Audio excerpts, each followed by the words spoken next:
Amén. Bueno, amén.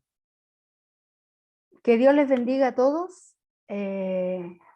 Gracias al Señor que nuestra hermana Ivonne me compartió de su internet, así que estoy agradecida al Señor por eso. Y por primera vez me ven sentada. Ya. Y vamos a hablar un poquito de la epístola de Santiago, que no es tan sencillo, a pesar de que es una epístola pequeña, tiene solamente 5 capítulos, pero es una epístola compleja. Provecho, Luchín, provecho, Luchín.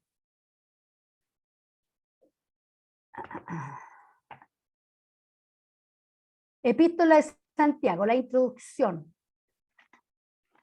Esta es una reflexión, ¿no? Como una poesía. Entonces dije, del pobre sea menospreciado y mejor es la sabiduría que la fuerza, aunque el conocimiento, sus palabras no sean escuchadas. Las palabras del sabio, oídas con sosiego, son mejores que el grito del que gobierna entre los necios. Mejor es la sabiduría que las armas de guerra, pero un solo pecador destruye mucho bien. O sea, aquí nos habla de que la sabiduría es más poderosa que el armamento, que el poder y que muchas cosas más, ¿verdad? La pieza de literatura conocida como Epístola Universal de Santiago es una obra de literatura de sabiduría y quizás la única en su estilo en todo el Nuevo Testamento. Es una obra pequeña, de pretensiones humildes, casi insignificante frente a las imponentes obras de literatura paulina, ¿ya? Pero es una obra densa, importante y muy significativa desde el punto de vista de un cristiano comprometido que quiere de veras vivir como Jesús. O sea, es un aporte. La epístola de Santiago es obra densa, oscura, indigesta, llena de implicaciones y de connotaciones. Es un signo, dice, que indica en múltiples direcciones. Es una red de significados, como una telaraña que va tejiendo para varias partes, ¿verdad? Es una obra para leer con cuidado, dice, lentamente, no para leerla así nomás, hay que ir dándose tiempo en ella, como los proverbios, dice, uno por día y nada más para recibir la enseñanza, y más que eso, recibir la enseñanza, pero ponerla en práctica, ¿ya? Poner en práctica la enseñanza. Santiago es un escrito para leer pausadamente, para meditar y para pensar. Cada frase, cada palabra, cada expresión tiene un significado pleno que lucha por ser comprendido. ¿Cuáles son las dificultades de Santiago, de la epístola? Diversas dificultades se presentan a quien accede a la lectura de Santiago desde el español, ¿ya? La primera de ellas es que se acerca a la obra a partir de una traducción. Originales no hay, no existen, en ninguna parte del mundo.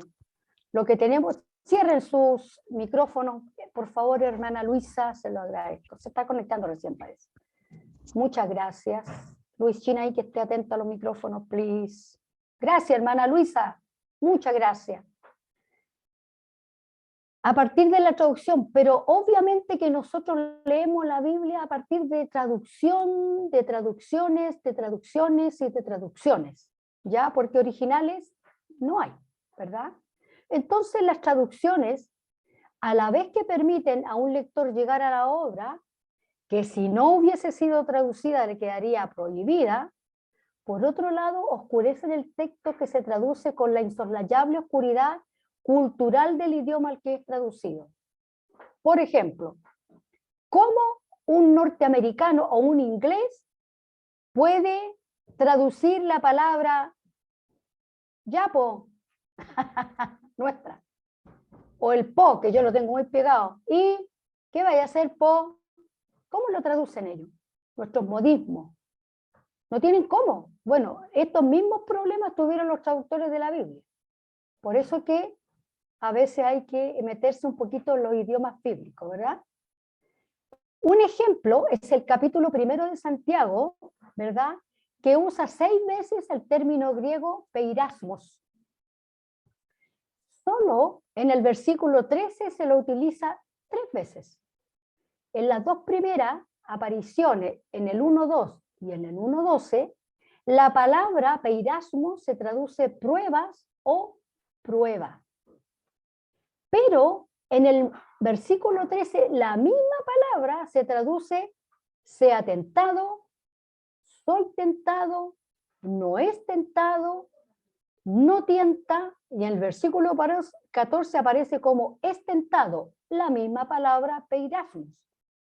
¿Ya? Por eso que hay que tener ojo y ir a los idiomas de la Biblia para entender un poquito qué es lo que está diciendo el autor. En realidad, la misma palabra está diciendo diferentes cosas. Si esto, dice, nos parece extraño, para agregar a los dolores de cabeza en el versículo 12, hay una expresión española que parece provenir del mismo término griego, pero que en realidad proviene de otro, que es haya sido probado. No proviene del griego peirasmo, sino del griego dokimos, que significa algo que ha sido probado, que ha sido verificado. Y como decimos hoy, y ha salido aprobado, ha salido airoso, ha triunfado, ¿verdad? Si aún en el propio griego es difícil comprender cabalmente el campo semántico que cubre la palabra peirasmo, ¿cuánto más en el español? En el que una palabra que lo represente completamente, y menos aún cuando las palabras utilizadas para su traducción tienen significados e implicaciones teológicas tan distintas como prueba y tentación, que en realidad para nosotros son muy distintas, ¿ya? Esta es una primera dificultad que todo lector y estudiante de la Biblia, porque cuando uno lee la Biblia así nomás, eso no se da cuenta de eso, pero estamos hablando del lector que es estudiante de la Biblia, ¿verdad? Es una dificultad del Nuevo Testamento y debe reconocer cuando lee en una lengua que no es la original. Y nosotros sabemos que la Biblia que tenemos no está en la lengua original porque fue traducida del griego, ¿verdad? Y tiene un poquitito de arameo, aunque el arameo en la Biblia en general es poquito. El Antiguo Testamento tiene mucho hebreo y algo de arameo, y el Nuevo Testamento tiene menos arameo todavía, tiene un poquitito también, es bien poquito. Las dificultades de traducción son especialmente importantes en la lectura y estudio de Santiago. Yo tenía un profesor que decía, toda traducción es una traición. Y en cierto modo es así porque hay muchas palabras que nosotros no podemos traducir, y ¿qué es lo que hace el traductor? Busca la equivalencia, la traducción por equivalencia. Busca lo que más se le parezca a lo que él quiere decir el autor y aplica la palabra a la traducción, ¿ya? Otro tipo de dificultades que se enfrentan al estudiar a Santiago nacen de la propia naturaleza del género literario en que está escrito. Santiago puede ser clasificado sin duda como literatura de sabiduría. Si bien algunos autores han clasificado a Santiago como literatura parenética, es decir, que educa, que exhorta, que dice palabras de ánimo, de aliento, ¿verdad? Y otros la han clasificado como diatriba. ¿Qué es una diatriba? Una diatriba es cuando una persona le dice palabras fuertes a otra, ¿ya? Lo confronta. Nosotros le llamamos la confrontación. Y Pablo tenía la particularidad en sus epístolas de hablar mucho con diatriba, pero con personajes imaginarios. Lean ustedes que en muchas partes Pablo se hace preguntas como que hay alguien y se las contesta él mismo. Esa es una diatriba que él hace con él mismo, como que si al frente tuviera a su oponente, ¿verdad? Y era parte del método con el que Pablo escribía. Y la epístola de Santiago tiene mucha diatriba, o sea, tiene muchas palabras un poquitito fuertes, ¿verdad? Las dificultades propias de la literatura de sabiduría entonces le pertenecen. La naturaleza del proverbio, aparentemente desconectado de su contexto inmediato, porque acuérdense ustedes que está el contexto inmediato, el contexto mediato y el contexto remoto. ¿Cuál es el contexto inmediato? Cuando yo no entiendo algo, leo en el mismo todo el libro del autor. Si no lo entiendo, voy al contexto un poquito más lejano y leo todo lo que ese autor dice y escribe. Y si no lo entiendo, me voy a un contexto remoto, que es leer toda la Biblia. Si aún así un texto, un versículo no se me aclara, esos versículos son llamados textos oscuros, que no tienen aclaración. Si la Biblia no lo aclara, yo no soy quien para aclararlo, ¿verdad? Porque la Biblia no lo aclara. La naturaleza del proverbio aparentemente dice desconectado su contexto inmediato. La naturaleza del dicho experiencial, que aparentemente no pretende enseñar sino decir la cosa tal cual es. La naturaleza del dicho didáctico y del dicho artístico, de los mandatos y prohibiciones de las enseñanzas de tu padre y de tu madre, todas ellas deben ser tomadas en cuenta al analizar el género literario de esta epístola. Pero también hay dificultades teológicas, y estas quizás son las más graves. Algunos grandes cristianos como Lutero renegaron de esta epístola, ¿ya? Tildándola de epístola de hojarasca, que no tiene nada del evangelio en ella, porque parecía debatir la validez de la sola fide o la sola fe, ¿verdad? Incluyendo el valor de las obras para la salvación. La entendió mal Lutero. Él pensaba que Santiago estaba hablando de que se era salvo por las obras. Y en realidad Santiago está diciendo, si tú eres salvo, haz obras, que es distinto, ¿verdad? No solo en la historia de la iglesia temprana y tardía se ha leído a Santiago con sigilo y un poco de menosprecio. También actualmente hay muchos cristianos que no se atreven a leer la carta completa. Otros han objetado que esta epístola tiene una cristología pobre. Y es verdad eso. Que solo incluye 12 referencias al Señor y que solo en 2 ocasiones menciona el nombre de Jesús. Y que tampoco tiene referencias a la cruz ni a la resurrección, lo cual la hace teológicamente objetable, ¿verdad?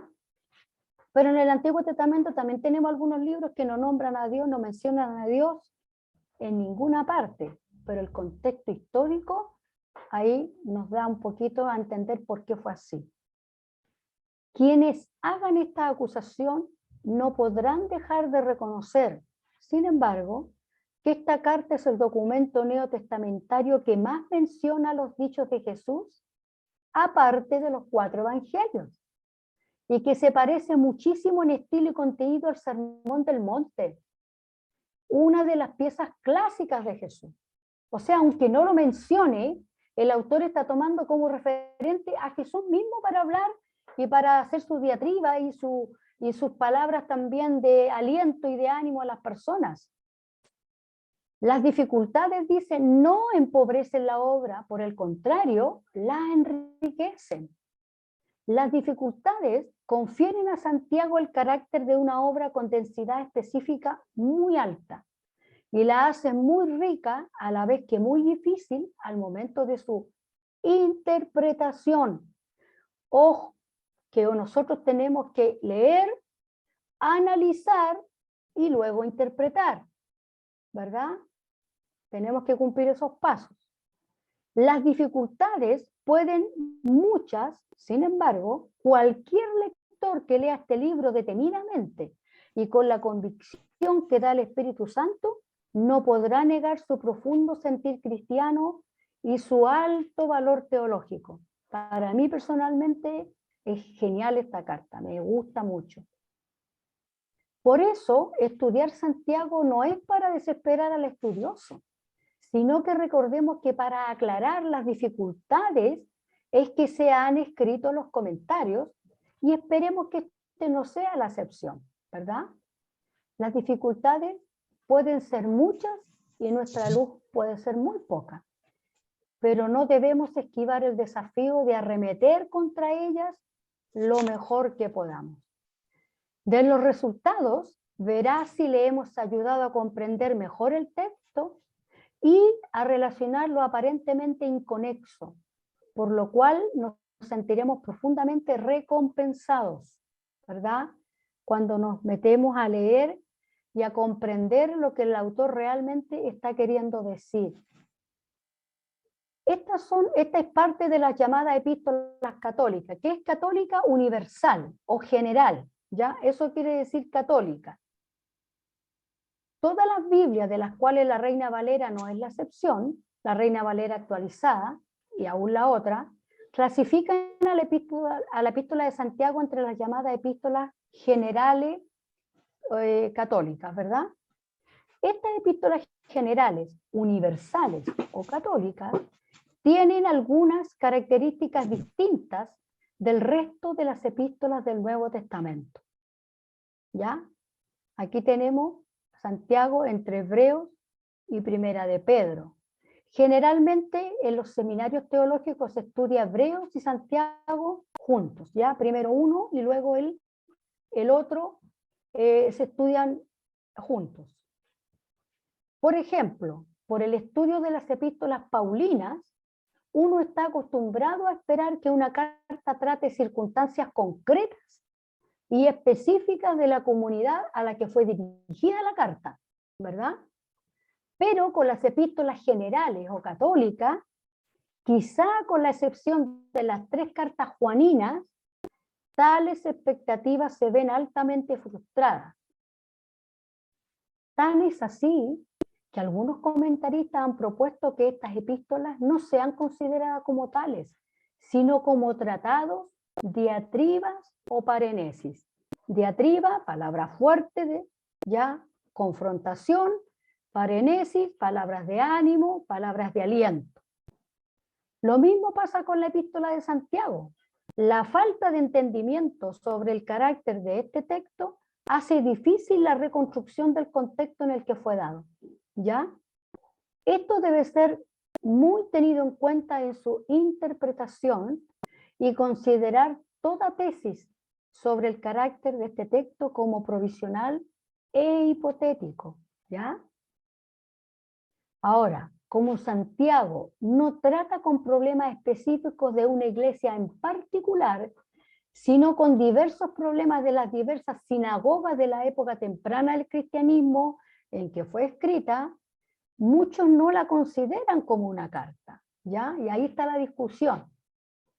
Sin embargo, en la consideración de las características literarias y teológicas de este escrito, esperamos poder demostrar claramente no solo que fue una carta, sino que fue una carta circular, que fue escrita tempranamente, siendo quizás uno de los escritos más tempranos de todo el Nuevo Testamento, y que fue escrita por Santiago, el medio hermano de nuestro Señor Jesucristo, durante su largo ministerio pastoral al frente de la primera iglesia cristiana de Jerusalén, algo que también es discutible, ¿ya? ¿Cuáles son las características literarias? Como ya hemos dicho, esta epístola tiene un carácter general o universal. Le falta un destinatario específico. La destinatario dice a las 12 tribus de la dispersión. Ya me gustaría que alguien me leyera Santiago 1:1. El que lo tiene, por favor, me lo lee. Ahí atentos con la Biblia, ahí en Santiago, hermano. ¿Ya? Amén. Salutación. Santiago, siervo de Dios y del Señor Jesucristo, a las 12 tribus que están en la dispersión. Salud. Amén. Muchas gracias, hermano Pablo. Como siempre, muy atento.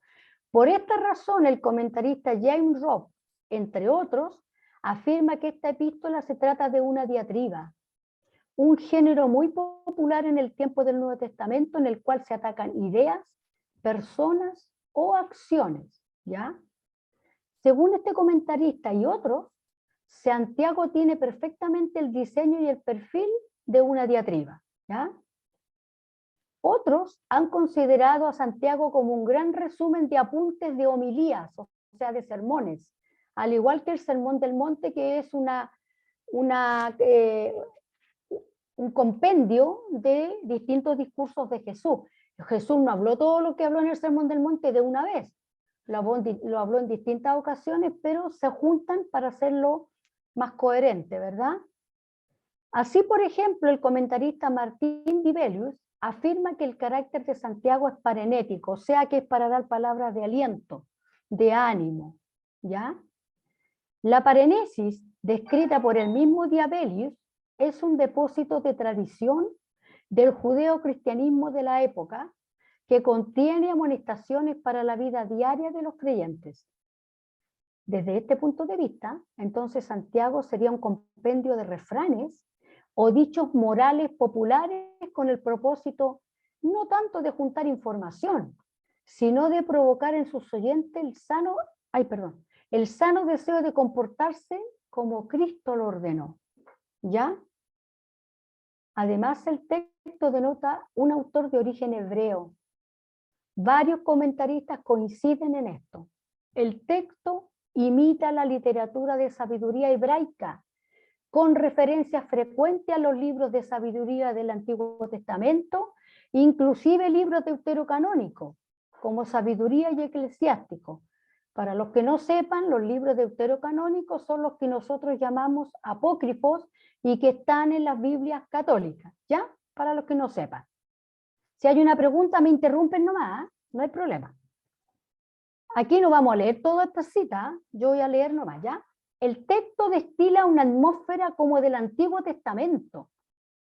Si bien las citas directas son solo 5, a saber, la siguiente, 1:11 está fundada en Isaías 47. El 2 al 8 de Santiago a Levítico 19:8. El 2:11 de Santiago a Éxodo 20:13. Y el 2:23 de Santiago a Génesis 15:6.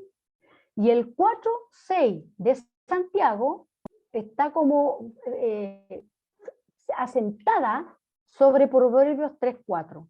El texto tiene una gran cantidad de instancias en que el griego recuerda la fraseología hebraica.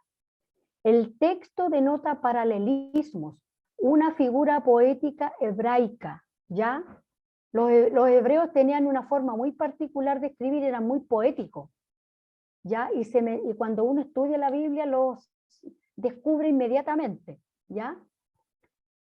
Aliteración y asonancia, es decir, ¿qué significa esto? Repetición de uno o varios sonidos semejantes en una palabra o en un enunciado.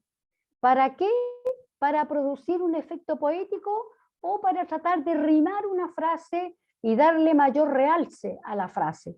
Esa era una forma hebraica de escribir, ¿ya? Los hebreos eran demasiado poéticos para escribir. Repetición de palabras de la misma familia, ¿ya? En el 1:4, en el 1:3. Hermano Pablo, ¿me puede leer el 1:4 de Santiago? Hermano Pablito Herrera. Okay, estoy. ¿Ya? Pues tenga la paciencia su obra completa, para que seáis perfectos y cabales sin que os falte cosa alguna. ¿Ya? ¿Sigo? Perfectos y cabales. Cabales, la palabra, gracias hermano Pablito, la palabra cabales aquí tiene que ver con madurez, hermanos. ¿Ya? Con madurez. No significa, cuando dice cabales o completos, está hablando de madurez, no de una perfección, porque en esta tierra, hermano, no vamos a ser perfectos, pero sí tenemos que nivelar siempre hacia arriba, ¿verdad? Y bueno, tenemos otros muchos más ejemplos, y usa el pleonasmo, que es una figura literaria que emplea vocablos innecesarios o repetición de palabras, o sea, es una redundancia. ¿Para qué sirve esto?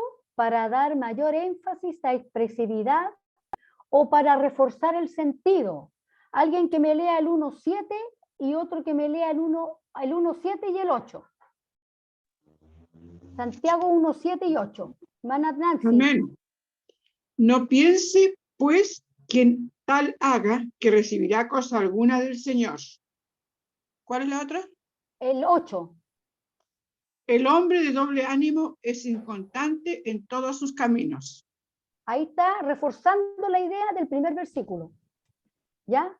No sé si se entiende la idea. dan una idea y en la segunda parte refuerzan la idea del primer versículo, ¿ya? Eso se llama pleonasmo, ¿ya? Sin embargo, y esto es lo extraño, pocos comentaristas pueden explicar el hecho de que el texto se exprese en un griego muy fino y pulido. Es raro. ¿Saben por qué? Porque en el tiempo de Jesús el griego que se usaba era el griego koiné, que era el griego del pueblo, el griego no refinado. Pero en este caso la Biblia está escrita en un griego refinado, ¿ya? Lo que quiere decir que el autor era una persona preparada, ¿ya?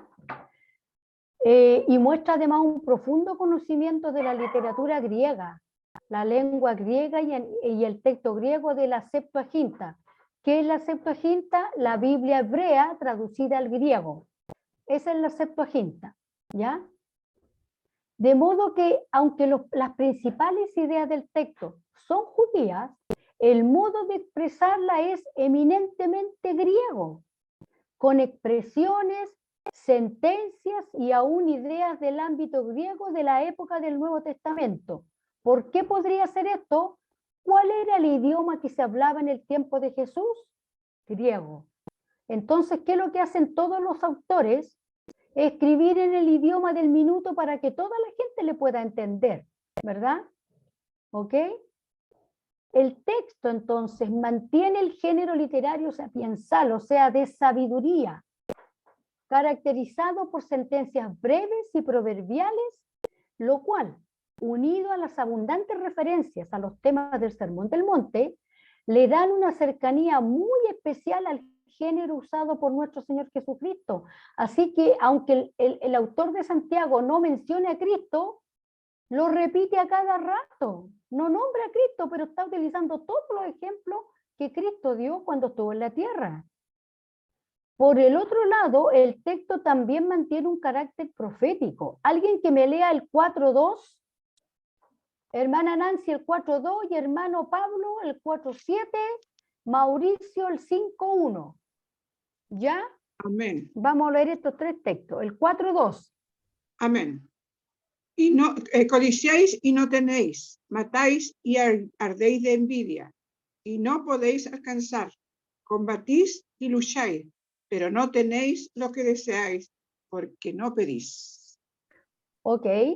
El 4.7. 4:7 yo. Amén. Someteos pues a Dios, resistid al diablo y huirá de vosotros. Me gusta ese texto, hermano. ¿Sabe por qué me gusta?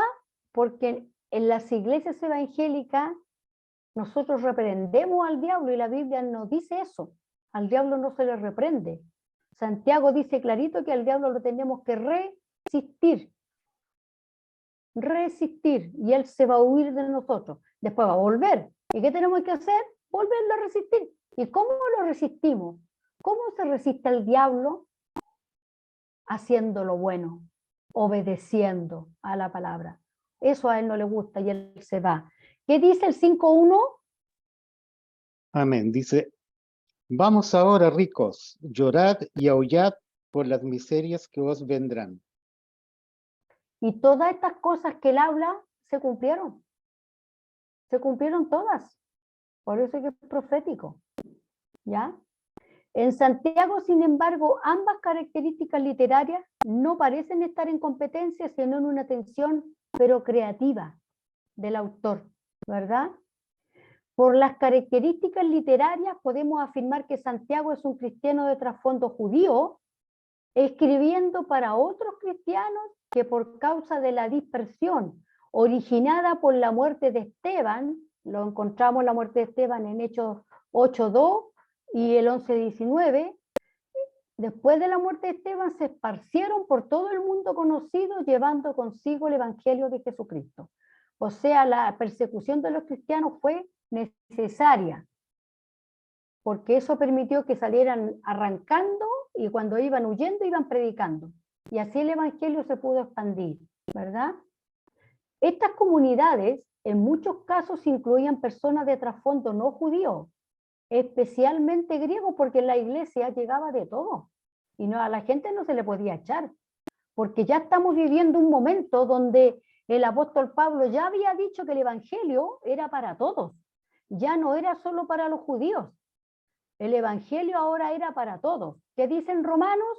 Al judío primeramente y también al griego. Para todos, ¿verdad? Universaliza el evangelio el apóstol Pablo, ¿verdad? El griego pulido de su texto puede deberse a algún amanuense. ¿Quién es un amanuense? Un secretario que Santiago tuviera en la primera iglesia de Jerusalén, dada la íntima relación que existe entre esta carta y la enviada por el Concilio de Jerusalén a las iglesias gentiles. ¿Ya? El Concilio de Jerusalén está en Hechos 15 del 23 al 29. Hermana Milta, ¿puede apagar su micrófono o quiere hacer una pregunta?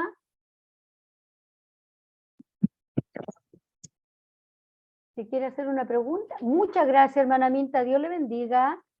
Relación que discutiremos más adelante como prueba de la paternidad literaria de Santiago, el medio hermano de nuestro Señor Jesús. ¿Por qué el medio hermano? ¿Por qué Santiago el medio hermano, hermano Pablo? Usted que sabe harto, ¿ah? Le pregunto a usted porque usted sabe harto. ¿Por qué Santiago el medio hermano? De María y de José. ¿Y Jesús? ¿Puedo contestar, hermana? Deje que termine el hermano Pablo y sigue usted, hermana Luisa, me parece. Se supone que la madre de Jesús fue María y el padre el Espíritu Santo. Amén. En cambio, en la concepción de Santiago está María y José involucrados como autores Amén. de este bebé. Amén. Amén. Hermana Luisa, ¿qué tiene que aportar? Hermanita Luisa, ¿está por ahí? Que me habló recién. A veces se le va el internet a la hermana, ¿eh? También puede ser. Hermana, Hermana Luisa. No fui yo, pero mire, yo es medio hermano porque no es hija de madre y de padre. Del mismo. Y nuestro Señor Jesucristo es hijo solamente del Espíritu Santo de Dios. Amén. ¿Quién me habló de antes? Que yo no los puedo ver a todos. ¿Quién me habló? ¿Alguien me habló y quería responder? Lo puede hacer. Aunque diga lo mismo, no importa, que participe. Me parece que la hermana Aminta. Hermana Minta, diga nomás lo que quiera decir. No, es que se me fue el internet justamente. ¿Ya? Y bueno, ¿por qué eran medios hermanos? Porque Jesús, el Padre de Jesús era Dios. Amén. Señor. Muy bien, están todos perfectos, ¿no? Si tenemos una iglesia donde los hermanos aprenden, ¿ah? Aquí se nota, así que los felicito a todos, porque todos contestaron muy bien, muy bien. Las características teológicas de Santiago. Las características teológicas de la Carta de Santiago también nos ayudan en su ubicación general.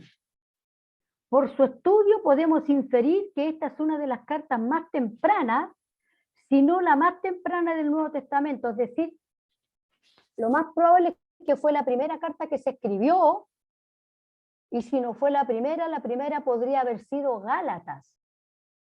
Las cartas paulinas fueron las primeras que se escribieron, las últimas fueron los evangelios, y la última fue Apocalipsis. Ya más o menos por ahí por el año 100, 90 y algo, más o menos, ¿ya? Pero los evangelios se escribieron al final, no fueron los primeros que se escribieron, ¿ya? Es posible que nos encontremos frente al primer escrito cristiano de todos los que forman el Nuevo Testamento. ¿Por qué dice que es posible? Porque no hay certeza absoluta al respecto, ¿ya? No hay certeza absoluta. En primer lugar, la segunda venida del Señor está viviéndose como algo real e inminente. Ellos pensaban que Jesús iba a venir inmediatamente en ese momento. He aquí, dice el juez, ya está a las puertas. Está en el 5:9. Es un tema predilecto del cristianismo temprano. Cuando Jesús asciende al cielo, el apóstol Pablo y todos los apóstoles que quedaron y todos los creyentes que quedaron pensaban que Jesús venía ligerito y que se lo iba a llevar a ellos. No pensaron que iban a pasar más de 2000 años, ellos nunca lo pensaron. pensaban que Jesús venía rapidito, ¿verdad? Además, dice, en la iglesia hay un orden incompleto. Los cristianos se reúnen todavía en la sinagoga, que viene de sinagogué. Está en el 2.2. ¿Quién me lee Santiago 2.2?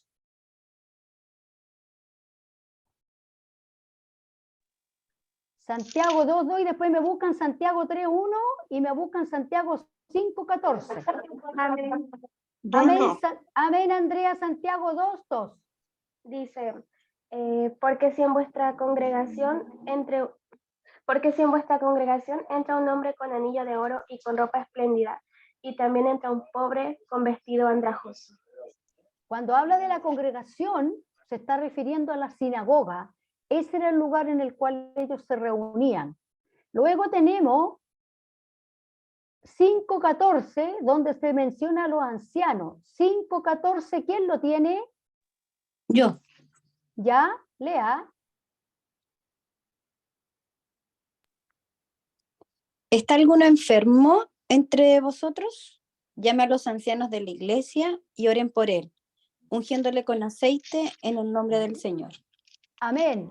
Menciona anciano y no menciona ni a obispos ni a diáconos. Hay multitud de maestros, lo cual no solo preocupa a Santiago. ¿Qué dice 3.1? Mana Nancy. Amén. Hermanos míos, no os hagáis maestros muchos de vosotros, sabiendo que recibiréis mayor condenación. ¡Wow! Eso a todos los que enseñamos nos pega así, porque nosotros tenemos que practicar lo que enseñamos y a eso nos cuesta, pues. A veces nos cuesta, pero tenemos que practicar lo que enseñamos, ya que Dios nos ayude. Dice, a Santiago le preocupa esto, sino que demuestra la falta de sistematización de la iglesia, o sea, un orden, tiene que haber un orden en la iglesia. Una de las características de los comienzos del cristianismo era que había desorden y era natural. Se estaba recién conformando la iglesia, así que eso era parte de algo que estaba recién iniciándose. Eso era propio de eso. Tampoco se menciona en la carta el Concilio de Jerusalén, realizado en el año 49, ni la admisión de los gentiles en la iglesia realizada inmediatamente después del concilio. Tampoco se menciona la caída de Jerusalén en el año 70, elementos que se hubieran mencionado si la carta hubiera sido escrita después de esos eventos, ya que convienen a muchos de los argumentos de la misma. O sea, si la carta hubiera sido escrita después del año 70, habría mencionado todos estos eventos porque son de gran importancia. No los habría puesto, no los habría saltado, los pone, ¿verdad? Un hecho teológico de importancia que Santiago muestra es el estado miserable de los cristianos, su aflicción, sus luchas internas y su persecución por causa de los principales judíos.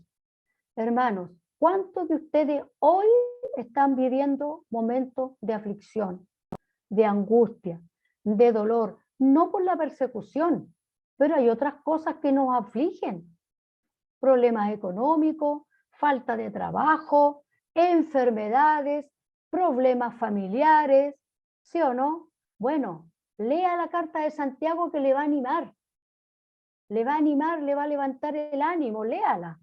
Léala, es muy bonita.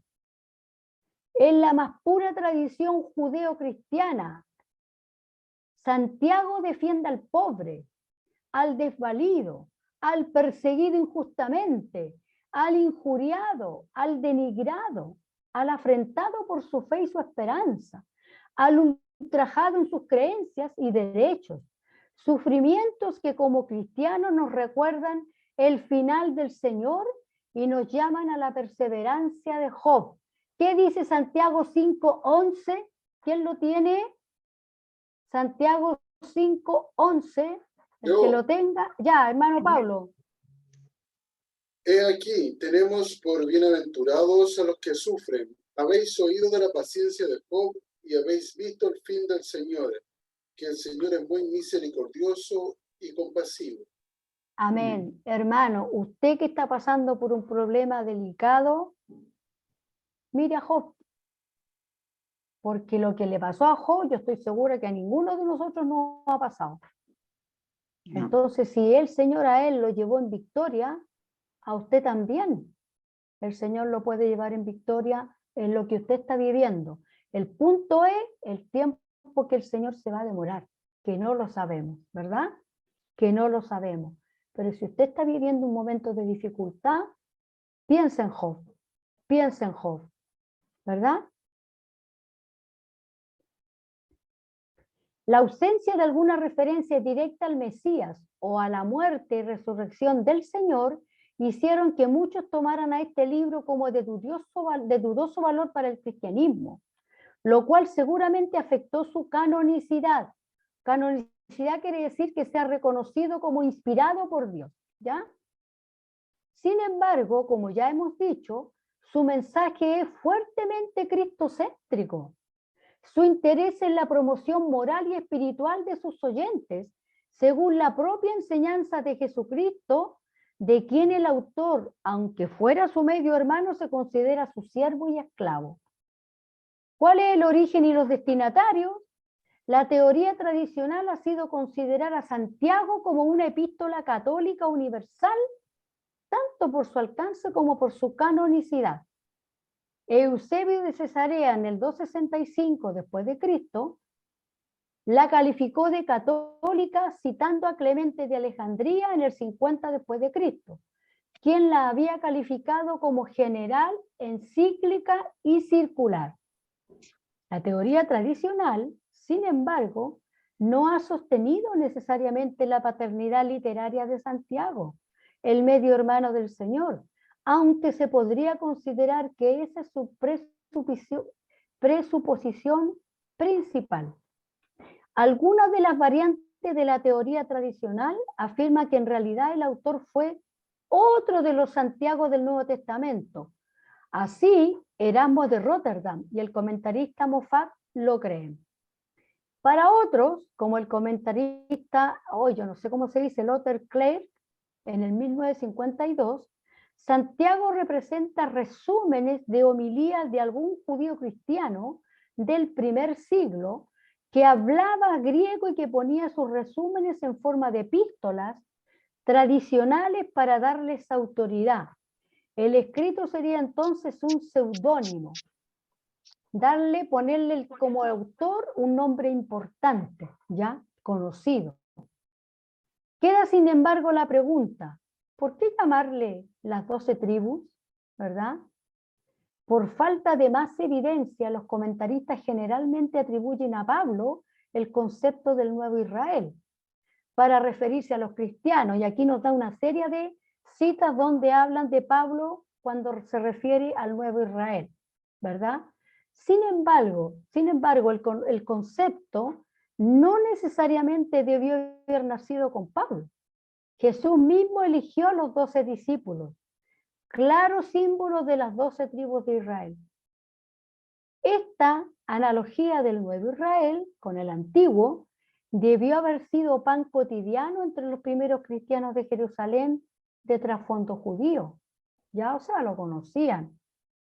Referencia indirecta a esta idea también pueden verse en los escritos del apóstol Pedro, que está en primera de Pedro 2, 9 al 10, del autor de Hebreos, que está en Hebreos 8, 10, y del apóstol Juan, que está en Apocalipsis 21, 21, que no lo vamos a ver por el tiempo, ¿verdad? Entonces no es extraño que Santiago, primer pastor de la iglesia cristiana de la historia, se refiriera a su rebaño como las 12 tribus, ¿verdad? La referencia no es directa a Israel como nación, sino que es alegórica al nuevo Israel, al Israel de Dios que está en Gálatas 6:16. Todos aquellos que habiendo recibido a Jesucristo como su Señor, ahora son hijos de Dios, herederos y coherederos con todos los santos, miembros y ciudadanos del Israel de Dios, Él los toma en cuenta, Él los considera. La carta entonces está dirigida a todos aquellos primeros cristianos que por causa de la persecución de Esteban fueron dispersados por todo el mundo conocido de la época. A ellos, Santiago pastor preocupado por su bienestar espiritual y emocional, les escribe una carta de aliento, de recomendaciones pastorales, de amistad y cariño y una carta genuinamente pastoral.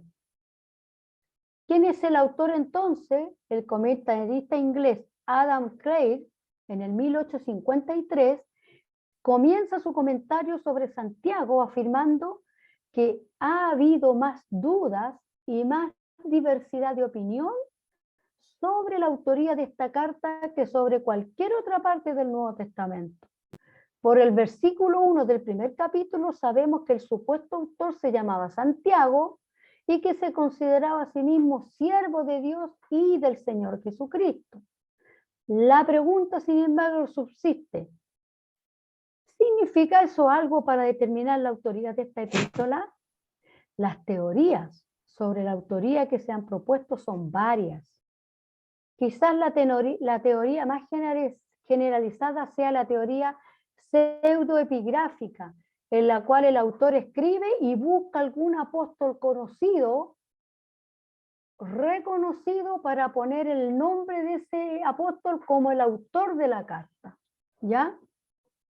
Sostenida desde antaño, según se desprende de algunas citas de Eusebio y de Jerónimo, y que es sostenida actualmente por muchos comentaristas.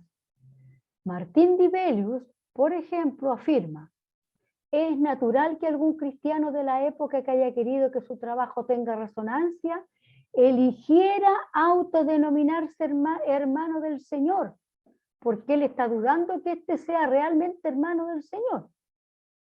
Erasmo de Róterdam y Martín Lutero, por su parte, sostuvieron que esta epístola fue escrita por alguien llamado Santiago, que no sabemos quién era, ¿ya? Y no debemos olvidar que Jacobo o Santiago eran un nombre muy común entre los judíos de la época del Nuevo Testamento. Como hoy tenemos a los Pedro, los Juan, son nombres comunes, ¿ya? Entre las personas. Lutero afirmó que debiéramos considerar al autor de esta epístola como alguien bueno, piadoso, sincero, que tomó y recopiló muchos de los dichos de los apóstoles. Ahora, obviamente, si el autor fue algún Santiago, el Nuevo Testamento tiene varios Santiagos para ofrecer. Llegar y llevar, dicen. El primer Santiago que podemos considerar es Santiago, el de Judas. No vamos a leer estas citas para no ocupar tiempo, pero está aquí. Si quieren la clase me escriben y se las envío, ¿ya? Este fue pariente del apóstol Judas, no el Iscariote, y dice: no parece muy probable, sin embargo, que este Santiago haya sido el autor de la epístola, a menos, no es más probable que el medio hermano del Señor. O sea, todavía el medio hermano del Señor le gana a este apóstol, ya tiene más probabilidades. Otro Santiago fue el hijo de Alfeo, que aquí están todas las citas donde encontramos que habla de él y que era hermano de Mateo, ¿verdad? Un tercer Santiago fue Santiago el menor o el pequeño, que también aquí están todas las citas donde se nos habla de este Santiago. Y un cuarto Santiago fue el hijo de Zebedeo y hermano de Juan, ya que también tenemos las citas acá. Este Santiago siempre aparece en el Evangelio junto a su hermano y fue el primero en ser martirizado por Herodes Agripa en el año 44 después de Cristo. Esto lo encontramos en Hechos 12:2, lo cual es una mediana prueba de que no pudo haber sido el autor de la epístola, porque es casi imposible fecharla tan temprano. Ya no se escribió tan temprano y este hombre murió tempranamente. Sin embargo, el Códice Corviense del siglo X titula esta carta como Epístola de Jacobo, hijo de Zebedeo. Y la tradición española desde Isidro de Sevilla, en el 636 después de Cristo, ha sido inspirada por el patriotismo religioso de identificar a su patrono, o sea, un problema de los españoles, ¿ya? Santiago de Compostela, como el hijo de Zebedeo, y autor de esta epístola. O sea, aquí vemos más bien un patriotismo que una declaración más bien fundada en hechos reales o con pruebas más concretas, ¿verdad? No parece entonces demasiado probable que alguno de estos Santiagos que hemos visto haya sido el autor. Al menos no parece más probable que la teoría tradicional. El único Santiago que nos queda es Santiago, la hermana del Señor. Es el más probable. Sabemos que en vida de Jesús sus hermanos lo negaron. De hecho, dijeron que estaba loco, que estaba rayado, que no sabía lo que hacía, y sus propios hermanos fueron enemigos de Jesús en su ministerio, ¿verdad? Es más, dice, ni aún creían en él. Juan 7, 3 al 9. Pero en Hechos 1:14 la situación ha cambiado. De allí en adelante se menciona a este Santiago como el que toma la directiva en la iglesia de Jerusalén. Claro, Cristo había resucitado, entonces quedaron todos impactados y ahí recién sí creyeron en él, ¿verdad? Como tal, dice, este Santiago preside el concilio de Jerusalén. Pablo lo visita y lo reconoce como apóstol y pilar de la iglesia. Esto está en Gálatas 2:9. Pablo sabe de la aparición del Cristo resucitado a Santiago. Me gustaría que me leyeran 1 Corintios 15 del 5 al 7 porque es relevante para lo que estamos viendo. El que lo encuentra, me habla. 1 Corintios 15 del 5 al 7. ¿Quién lo tiene por ahí? Me habla Del nomás. 5 al 7. Hermana Nancy. 1 Corintios 15 del 5 al 7. Amén. Y apareció a Cefas, y después a los 12. Después apareció a más de 500 hermanos a la vez, de los cuales muchos viven aún, y otros ya duermen. Después apareció a Jacobo, después a todos los apóstoles. Jacobo era Santiago, acuérdense, Ujú. ¿ya? Gracias, hermana Nancy. Si bien, dice, lo distingue específicamente de los 12 o todos los apóstoles, lo distingue como alguien especial, ¿ya? Como puede parecer casi obvio ya, esta última teoría es la más posible. Aunque no se puede afirmar con un 100% de certeza, lo más creíble es que esta epístola general o universal haya sido escrita por Santiago, el medio hermano del Señor, durante su ministerio como pastor en la primera iglesia de Jerusalén, a los cristianos que, dispersados por las persecuciones de los judíos nacidos después de la muerte de Esteban, estaban sufriendo ataques de todo tipo mientras continuaban reuniéndose en las sinagogas judías, ¿verdad? La fecha, el problema de la fecha está íntimamente ligado al de la autoría. Por ejemplo, una teoría pseudoepigráfica necesitaría una fecha tardía que sería en el siglo II. Nuestra suposición de que el autor es Santiago, el medio hermano del Señor, nos hace suponer una fecha más bien temprana, es decir, aproximadamente entre el año 40, cuando fuera nombrado pastor de la iglesia, y el año 61, cuando según la tradición fue martirizado. También hay argumentos de silencio para fechar esta epístola tempranamente, como el hecho de que no se menciona el concilio de Jerusalén, ni la admisión de los gentiles en la iglesia, tampoco la caída de Jerusalén, todo ello sumado al estado de aflicción y lucha interna entre los cristianos y la persecución por parte de los propios judíos. Estos argumentos de silencio, pero que son pruebas indubitables, sin embargo son muy precarios para poder fechar la epístola con objetividad o con claridad o con certeza absoluta. La verdadera importancia de esta epístola no descansa en el hecho de que se haya escrito en el año 40 o 60. La epístola está interesada en animar y desafiar a los cristianos de su época. La misma epístola muestra el poco desarrollo del pensamiento cristiano en aquellas primeras décadas.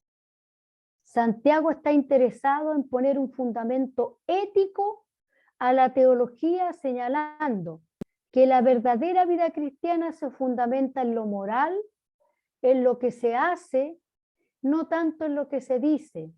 Eso tendría igual sentido con una fecha temprana o tardía. Entonces, hermanos, ¿con qué nos quedamos? ¿Es importante saber la fecha en que fue escrita? No. ¿Es importante saber exactamente quién lo escribió? No.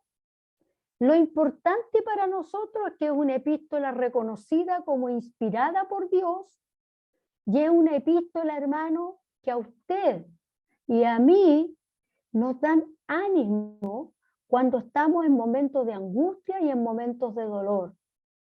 La epístola también nos confronta con nuestros pecados y nos dice cómo debemos de caminar, cómo debemos andar. Es una epístola evidentemente didáctica, de enseñanza, de sabiduría. ¿Para qué? Para vivir una vida cristiana mejor de la que vivimos. Nadie se la sabe toda aquí y todos tenemos que aprender diariamente a luchar con nosotros, hermanos, porque nosotros tenemos 3 enemigos: el mundo, el diablo y nosotros mismos. ¿Cuál es el enemigo más fuerte al cual tenemos que enfrentar nosotros? Nosotros mismos. Somos los enemigos más fuertes de nosotros mismos. Entonces tenemos que leer esta epístola, porque en esta epístola, hermano, nos ayuda a cambiar nuestro pensamiento, nuestra mirada de las cosas del Señor, a sacar nuestra mirada de los problemas que estamos viviendo y a ver cómo este apóstol está interesado en animar a los creyentes. No decaigan, sigan creyendo. Creo que aquí dice en una parte, no dejen de congregarse. ¿Por qué? Porque congregarse en ese tiempo era arriesgar la vida, no como hoy que tenemos la libertad de congregarnos y muchos hermanos no lo hacemos a veces. Entonces, hermano, esta epístola no es para que nosotros aprendamos mucha teología. Esta epístola es para enseñarnos, hermanos, a ser mejores creyentes, a ser mejores cristianos. Y lo principal, leer esta epístola, hermano, y ponerla en práctica, porque el mismo escritor dice que la fe sin obras es muerta. Así que usted ponga en fe, en práctica la obra que ahí el apóstol Santiago le está encomendando y haga lo que el Señor le mandó a hacer. Quizá el Señor le ha dado una orden a usted hace tiempo y usted se está ahí reteniendo. Haga lo que el Señor le mandó a hacer, porque detrás de aquello, hermano, viene una bendición para usted. ¿Sabe por qué? No por lo que hizo, por la obediencia suya. La obediencia trae recompensa. Así que, hermanos, si hay alguna pregunta, algún aporte, lo escucho. Si alguien me quiere decir algo, lo escucho. Gracias, Gloria. Ahí te anoté Amén. cómo nace el nombre de Santiago en el chat, que en latín es Sant Jacob y de ahí deriva a Santiago. Jacob en griego y en latín Santiago. Buen Muy bien. aporte. Gracias, Luis. Y nuestra región, los que estamos aquí, Santiago. Santiago, vivimos en Santiago. Hagámosle El honor. hermano Hagámosle honor. Sí. Hermanos, que Dios les bendiga. Lean esta epístola cuando estén desanimados y hagan lo que la palabra del Señor les manda hacer ahí en Santiago, para que estén más contentos y puedan seguir adelante. Amén. Luis.